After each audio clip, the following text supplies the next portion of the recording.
7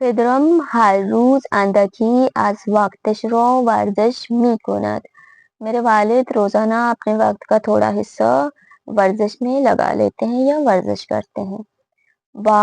بار یعنی چیزی است که آن را به وسیله انسان، حیوان، هواپیما و از جایی به جای دیگر میبرند۔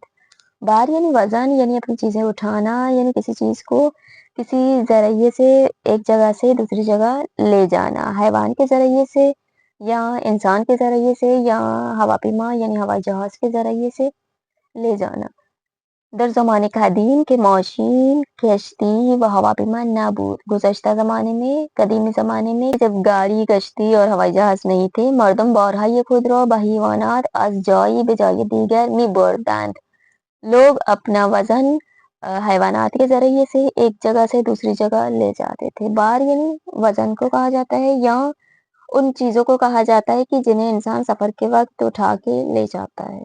باعث یعنی سبب یا علت، سخنان استادم باعث شد کہ من برای یاد گرفتن زبان فارسی بیشتر تلاش کنم، میرے استاد کی باتیں اس چیز کا سبب بنی کہ میں زبان فارسی کو سیکھنے کے لیے مزید کوشش کروں۔ بسادگی یعنی بے راحتی یا بے آسانی، بہت ہی آسانی سے۔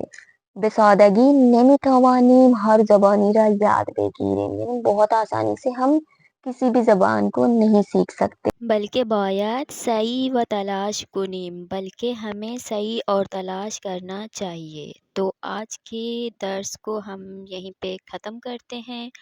آج ہم نے درس پڑھا اور اس کے علاوہ ہم نے سادے جملے پڑھے۔